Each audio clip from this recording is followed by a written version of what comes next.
Avec raison. Donc, les versets en 2 Corinthiens 13, 5, c'est justement ça. C'est une question. Est-ce que nous sommes vraiment sauvés?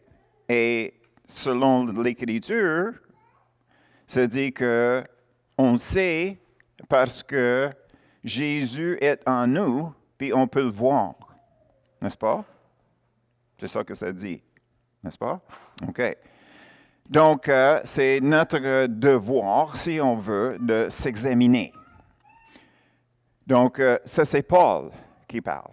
Maintenant, on va regarder qu'est-ce que Jacques dit. Donc, on va regarder Jacques, chapitre 2.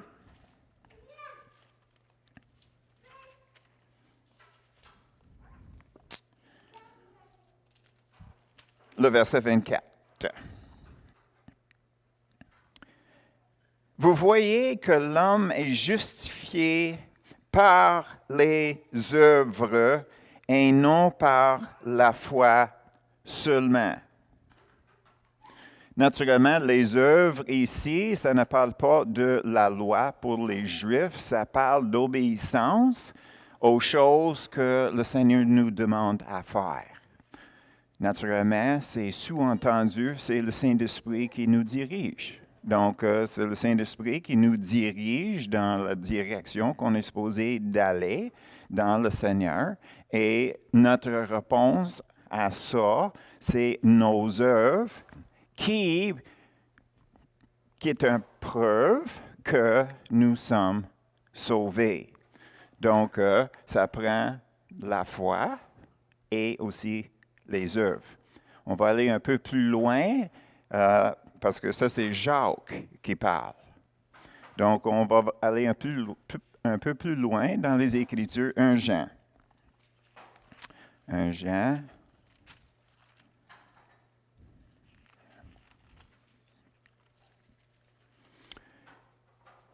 Chapitre 3, 7 à 10. Petits enfants, que personne ne vous séduise. Celui qui pratique la justice est juste comme lui-même est juste. Donc, qui tu es, lui-même, pratique qu'est-ce qui est en lui. Celui qui pratique le péché est du diable, car le diable pêche dès le commencement. Le Fils de Dieu apparut afin de détruire les œuvres du diable. Quiconque est né de Dieu ne pratique pas le péché, parce que la semence de Dieu demeure en lui, et il ne peut pécher parce qu'il est né de Dieu. C'est par là que se font reconnaître les enfants de Dieu et les enfants du diable. Quiconque ne pratique pas la justice n'est pas de Dieu, ni celui qui n'aime pas son frère. Verset 20, pour continuer l'idée d'aimer ton frère. Chapitre 4, les versets 20 et 21. Si quelqu'un dit « j'aime Dieu » et qu'il haïsse son frère, c'est un menteur. Car celui qui n'aime pas son frère qu'il voit, comment peut-il aimer Dieu qu'il ne voit pas? Et nous avons de lui ce commandement, que celui qui aime Dieu aime aussi son frère. Donc, encore, qu'est-ce qui est dans une personne doit être visible dans la façon qu'ils vivent. Donc, ça c'est Paul, Jacques, Jean, et finalement, on va regarder Tite.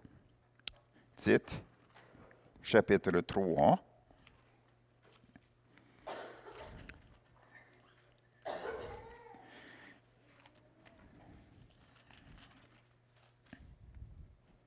Chapitre 3.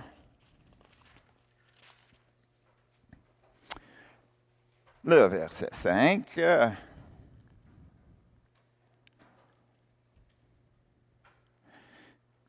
Il nous a sauvés non à cause des œuvres de justice que nous aurions faites, mais selon sa miséricorde, par le bain de la régénération et le renouvellement du Saint-Esprit. Donc, qu'est-ce que nous avons ici? C'est que nous avons Paul, nous avons Jacques, nous avons Jean, qui disent toutes la même chose, n'est-ce pas? Et même si on regarde en Pierre, on ne regarde pas Pierre, mais un Pierre nous dit que, vu que nous sommes sauvés, nous partageons la nature divine avec Dieu. Tout ça, ça dit que, naturellement, que qu'est-ce qui demeure en nous, c'est supposé de sortir à l'extérieur. En même temps, on voit que une partie de l'œuvre du Saint-Esprit, c'est lui qui nous amène à mettre notre foi en action pour être sauvés. Puis suite à ça, bien, c'est lui qui agit dans nos vies d'une façon de nous transformer à la personne de Christ qui demeure en nous envers l'extérieur. Donc, quand on se voit, quand on regarde les autres qui s'appellent les chrétiens, il y a toujours une marge pour développement.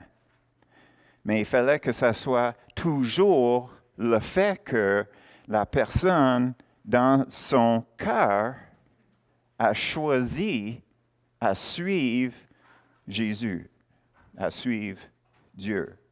Puis à cause de ça, il avait accepté, adapté le point de vue de Dieu dans son quotidien pour lui-même, n'est-ce pas? Donc, comme je dis, ce n'est pas vraiment une question de mettre en question si nous sommes sauvés.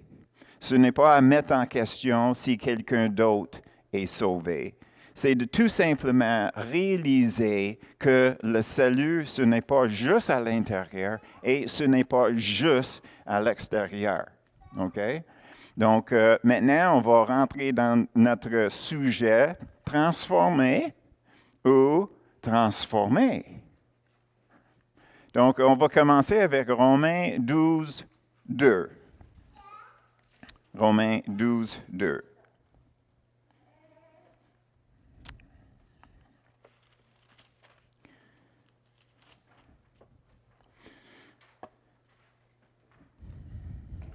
Ne vous conformez pas au siècle présent, mais soyez transformés par le renouvellement de l'intelligence afin que vous discerniez quelle est la volonté de Dieu, ce qui est bon, agréable et parfait. Puis nous avons fait une étude là-dessus.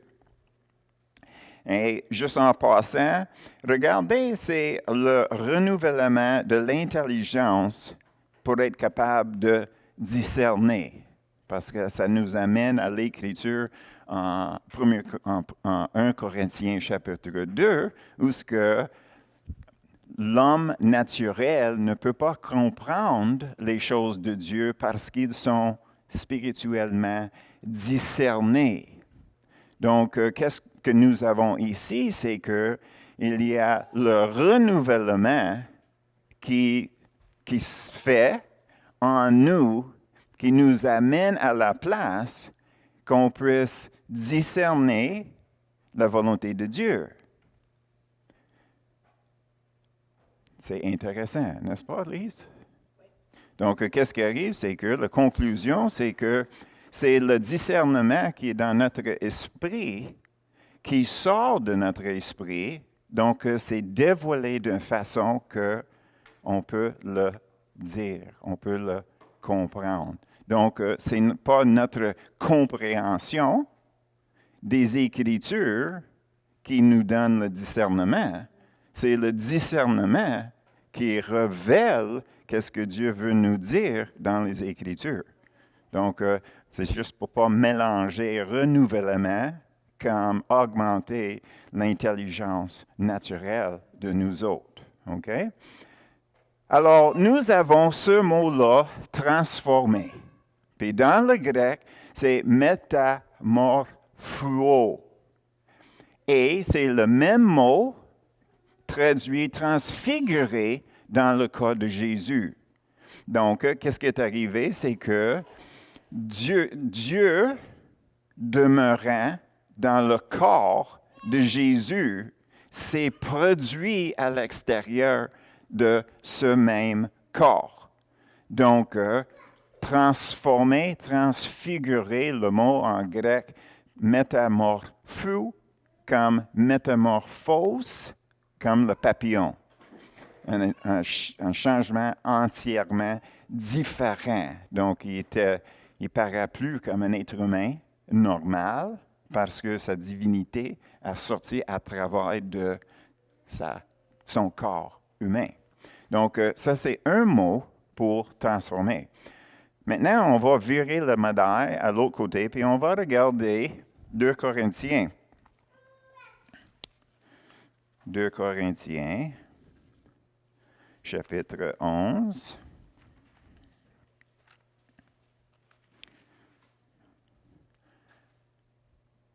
« 14 et 15.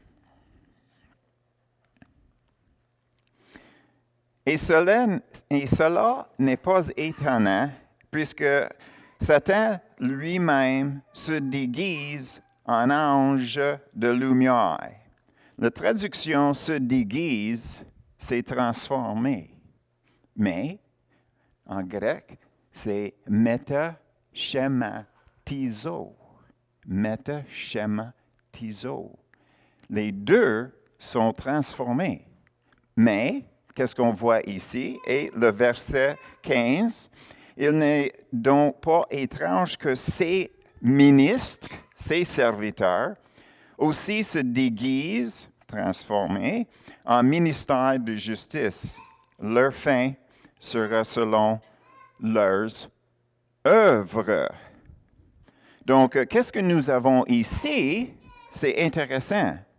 Parce que la transformation qui se fait ici, c'est une transformation où ce que l'intérieur est caché et d'autres choses différentes est présentées.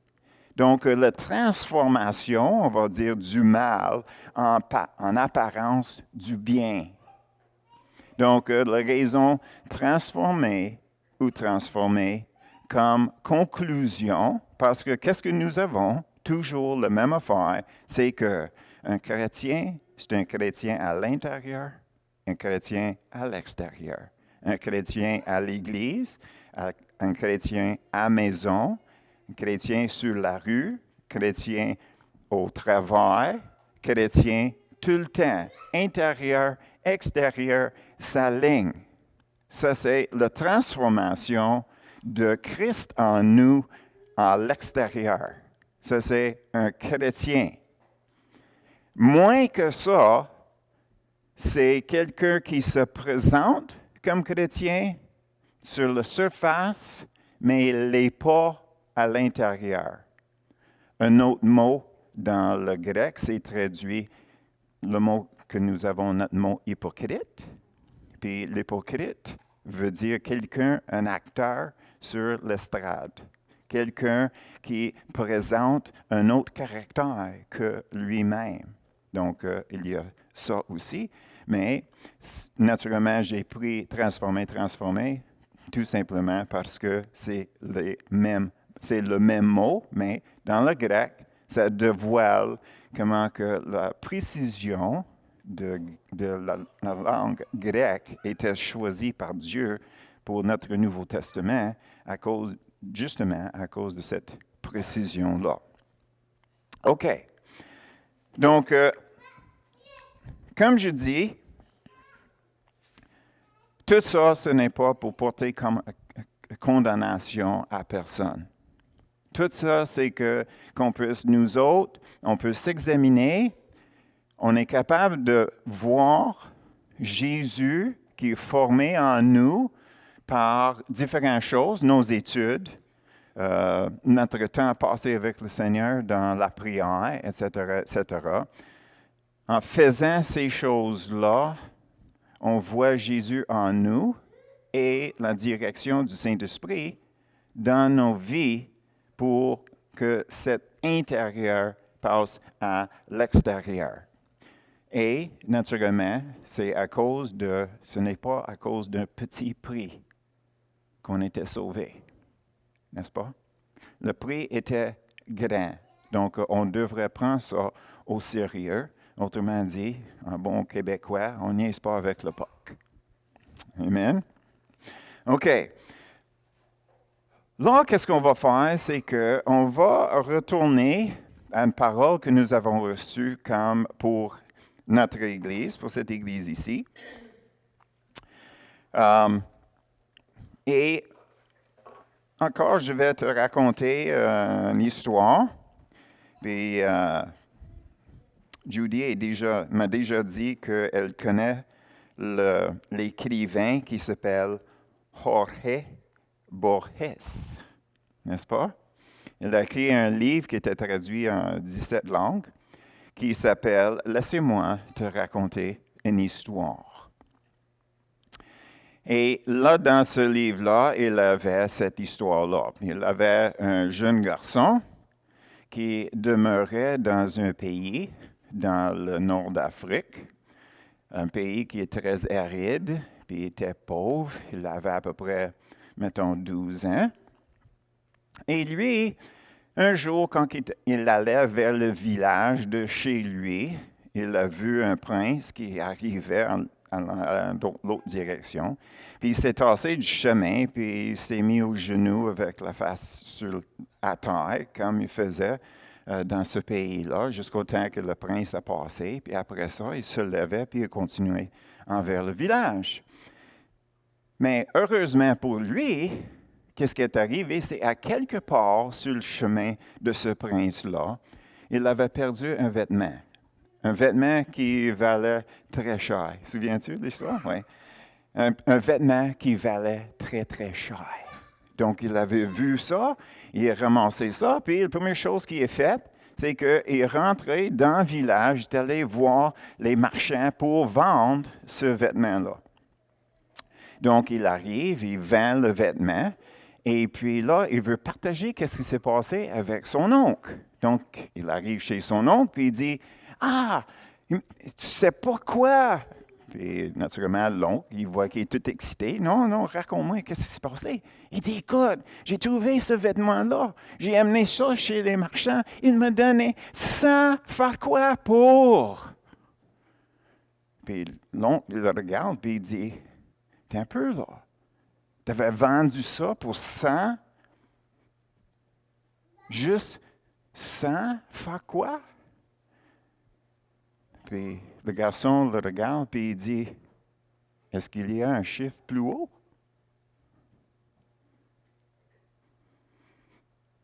Ça, c'est le punch.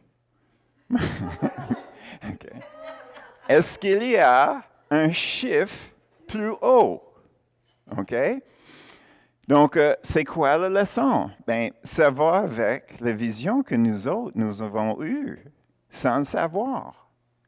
Parce que le Seigneur nous voyait qu'on marchait dans l'eau, juste un peu par-dessus les pieds, n'est-ce pas? Puis qu'est-ce qu'il a dit? Vous êtes satisfait avec si peu. Moi, je veux que vous vous noyiez en moi. Est-ce qu'il y a un chiffre plus haut que ça? T'sais? Autrement dit, nous autres, quand on entend l'histoire, nous disons « pauvre enfant, pas éduqué ».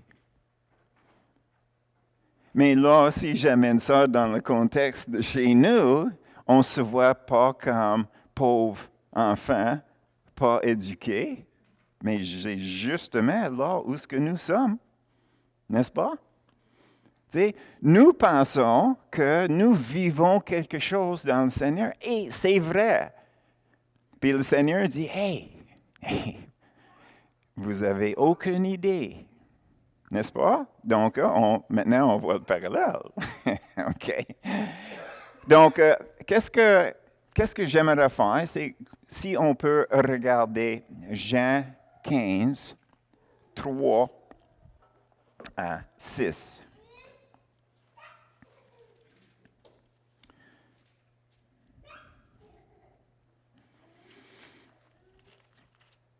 Jean 15.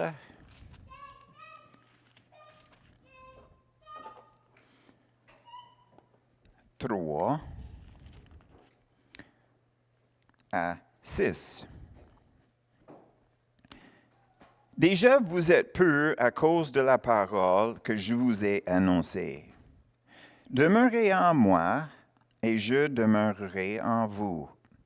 Comme le sarment n'a peut de lui-même porter du fruit, s'il ne demeure attaché au cep. Ainsi, vous ne le pouvez pas non plus si vous ne demeurez en moi. Je suis le cep. Vous êtes les sarments.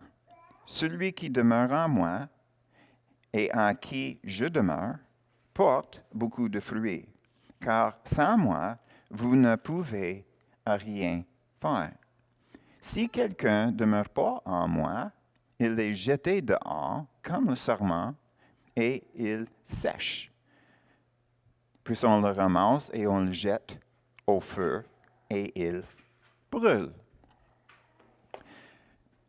Dans la parole que le Seigneur nous a donnée, naturellement, c'est similaire à ça. Il demeure en nous, nous demeurons en lui, mais nous ne recevons pas autant qu'il veut nous donner. Donc, on doit réaliser, premièrement, que ce n'est pas un échec qu'on vit, c'est un succès. Le fait que nous sommes dans l'eau, le fait que nous recevons de lui, c'est la même chose, n'est-ce pas? Vous voyez ça, OK? On est dans l'eau, on est en lui, OK? Mais si nous avons une tendance à se condamner, on va dire, encore une autre fois, on a échoué. On aurait dû être jusqu'au nez et plus, mais on est juste au pied. Non. C'est pas ça. Le Seigneur n'amène pas une condamnation ou une critique. Il veut juste nous dire que le succès que vous avez vécu peut continuer à augmenter. Puis on devrait le voir de même. Parce que Dieu ne veut rien savoir de la condamnation, n'est-ce pas? On le voit dans le chapitre 8 de Romains. Il n'y a aucune condamnation pour ceux qui sont en Christ. Donc, on doit réaliser que si on reçoit une parole de lui, ce n'est pas pour nous condamner, ce n'est pas pour nous écraser, c'est pour nous aider à se lever, c'est pour nous aider à être encouragés et non dessus. OK? Donc, on doit recevoir ça comme ça. Jusqu'à date, on a vécu un certain niveau de succès, mais ce n'est pas la fin. C'est juste le début. Et là, on voit ça un peu aussi dans l'histoire de Apocalypse 3:17. Apocalypse, ce n'est pas difficile à trouver. Tout le monde connaît cette histoire-là anyway, mais c'est juste pour donner le parallèle avec nous autres. 3:17, Apocalypse.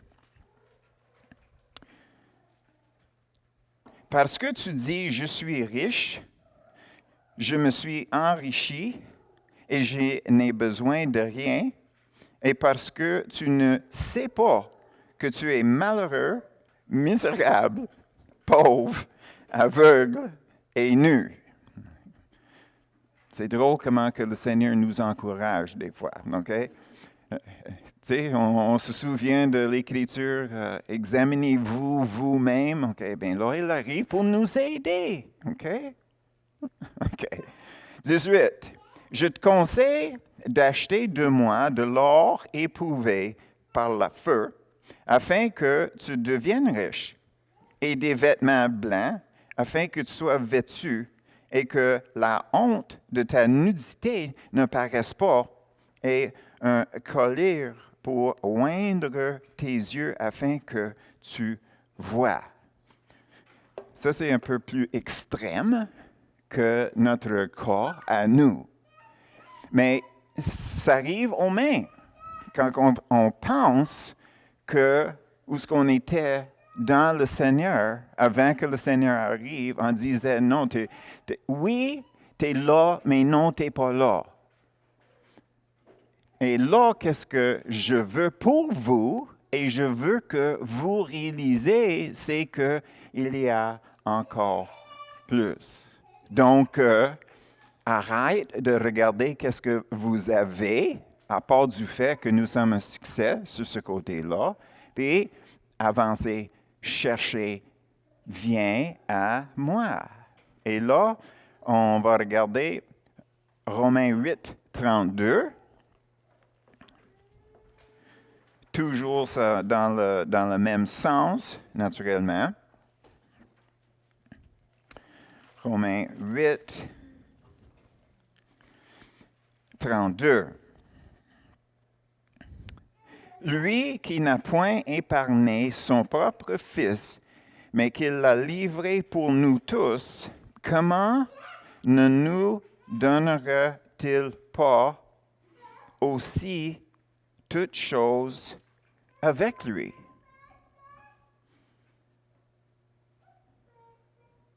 Je vais le lire de nouveau. Lui, Dieu, qui n'a point épargné son propre Fils, il n'a même pas retenu la chose la plus importante pour lui. On ne peut pas imaginer la peine de la séparation de Dieu avec son Fils, qui n'a jamais été séparé d'avant. OK? Ça, c'est un déchirement à grandeur de Dieu, cette peine-là. Ça, c'est le prix qu'il était prêt à payer pour, à l'époque, le déchet. Parce que on était ses ennemis. On était comme le déchet de sa création à cause de. OK? Donc, on continue. Comment ne nous donnerait-il pas aussi toutes choses avec lui? Autrement dit, si on voit la grandeur de Jésus qui nous a été donné, on devrait voir la grandeur des choses autres que Dieu peut nous donner. N'est-ce pas? OK. Quand on veut prendre un voyage, si on veut aller en voyage, pour s'y rendre, il y a 3 choses qu'il fallait qu'on sache. La première chose, ce n'est pas où est-ce qu'on s'en va, c'est où est-ce que nous sommes. N'est-ce pas? S'il fallait que je me rende à Montréal pour prendre l'avion, mais je ne sais pas où est-ce que je suis, bien, peut-être je vais partir vers l'Est, puis je vais me trouver à Sherbrooke au lieu de Montréal. Parce que moi, je pensais que j'étais à Drummondville. Donc, j'allais dans l'autre direction. Et qu'est-ce qui s'est passé? Bien, je me trouve à Québec au lieu de Montréal. Donc, il fallait qu'on sache où ce que nous sommes. OK? La deuxième chose, naturellement, c'est qu'il fallait qu'on sache où est-ce qu'on s'en va. Et une fois qu'on sait où est-ce qu'on s'en va, la troisième chose en bas, c'est comment se rendre. OK? Donc, la semaine prochaine, le titre, ça va être « Comment se rendre à Timbuktu ». Okay? Est-ce qu'il y a quelqu'un ici qui sait où ce que c'est Timbuktu?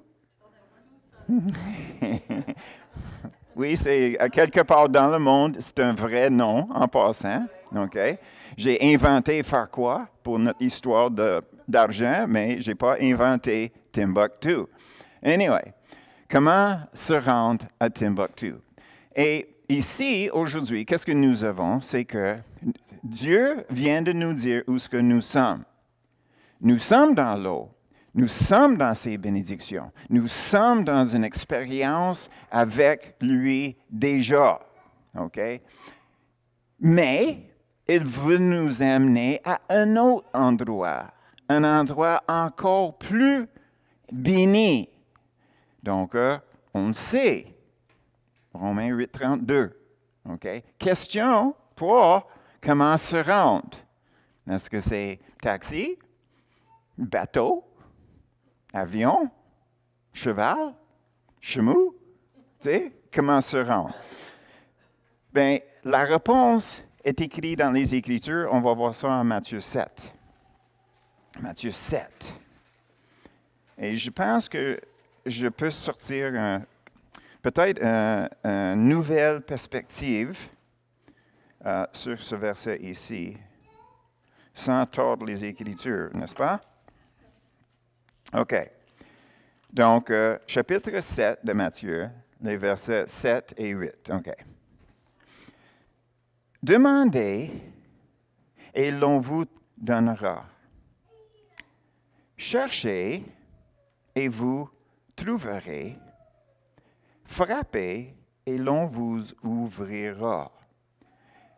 Car quiconque demande, reçoit. Celui qui cherche, trouve. Et l'on ouvre à celui qui frappe. OK. Un petit en passant, il y a 2 mots dans le grec pour frapper. Un mot, c'est frapper des coups durs. L'autre, c'est de frapper doucement. Puis c'est celui-là, c'est doucement.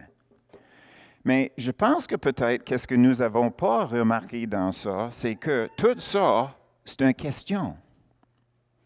Les 3 choses-là, c'est des questions. Ce n'est pas des déclarations, c'est des questions. Si je demande, j'ai une question.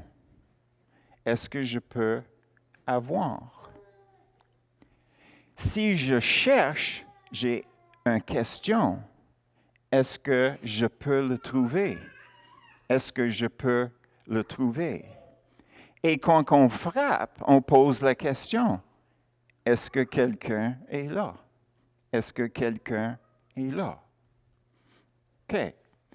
Donc, la réponse numéro 1, si on veut savoir qu'est-ce que Dieu a préparé pour nous, il fallait qu'on ait des questions. Il fallait que ça soit des questions. Sur cette même idée-là, comment maintenant est-ce que nous prions? Est-ce que nous prions avec incrédulité? Est-ce que nous prions avec incrédulité? Ben non, certainement, on ne fait pas ça, Élise. OK? Comment est-ce qu'on peut savoir? OK, bien, on va juste décortiquer quelque chose. OK? Seigneur, je t'amène ma famille. Seigneur, tu sais que on passe un temps difficile avec nanana, et nanana, et nanana, et nanana. Donc, je remets ça entre tes mains. Okay? Ça, c'est une bonne prière, n'est-ce pas? OK, bien, c'est un prière d'incrédulité. Parce qu'en dessous de ça, la question qu'on pose, c'est que, est-ce que tu es à l'œuvre, même si je l'avais déjà mentionné 100 fois?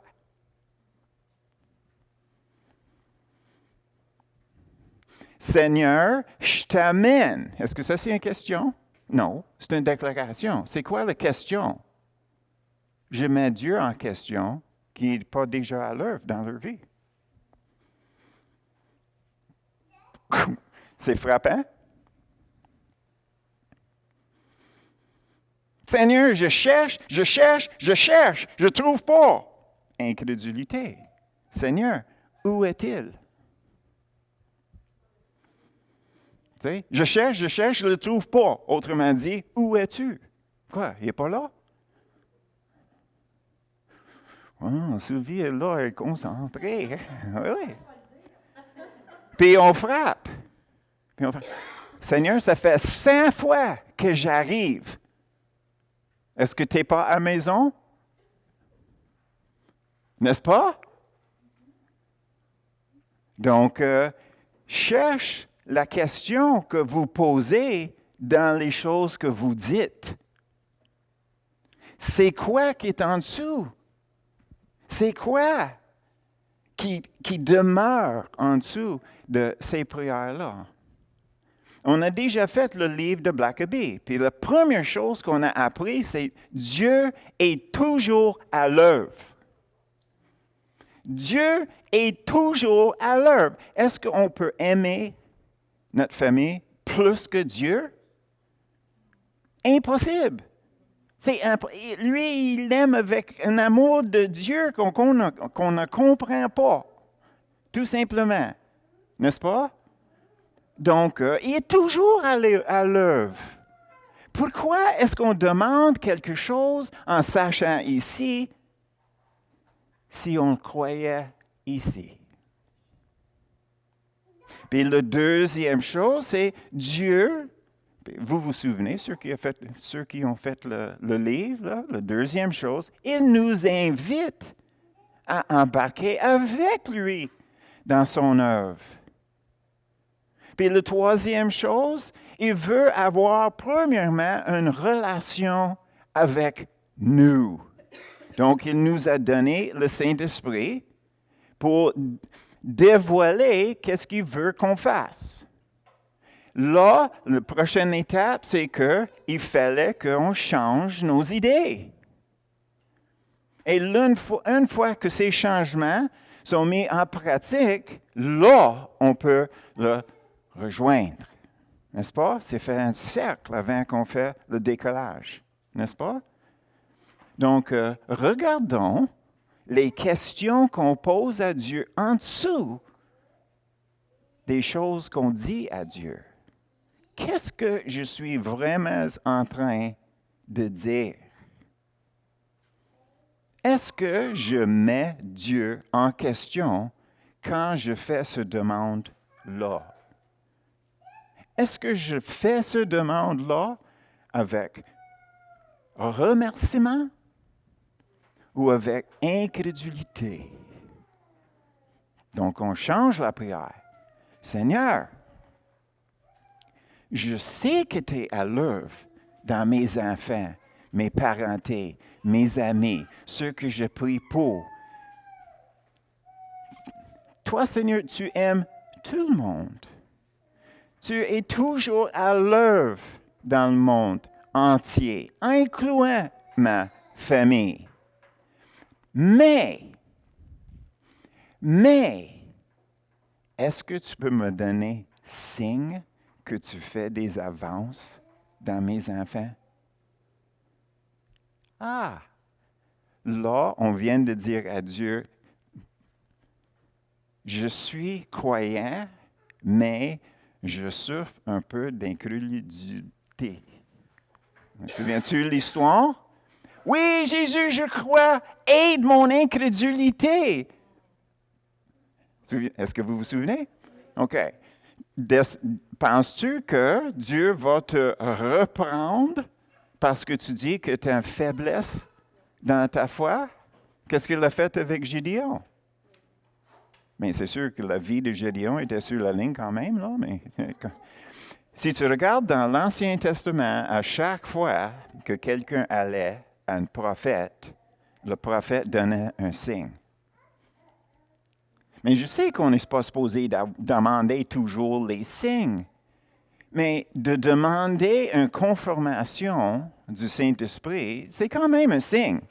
On a le droit de faire ça? Julie, qu'est-ce que tu en penses? Je pense que oui. T'sais? Donc, parce que Dieu, il sait quand même qu'est-ce qu'il y a dans notre cœur, n'est-ce pas? Donc, c'est à nous autres à réaliser que nous avons ça, on ne veut pas que ça soit là, donc on va vers Dieu. au lieu d'essayer de le cacher, même de nous autres mêmes. N'est-ce pas? Donc, vérifiez la question en dessous des choses que vous priez. Là, qu'est-ce que tu vas faire? C'est que tu vas finir par examiner vous-même. Amen? OK. Question? C'est un peu dérangeant de dire qu'on ne prie pas comme faut des fois. Hein? Mais, est-ce qu'on veut rentrer plus profond? Donc, il fallait qu'on sache où ce que nous sommes et qu'est-ce que nous avons.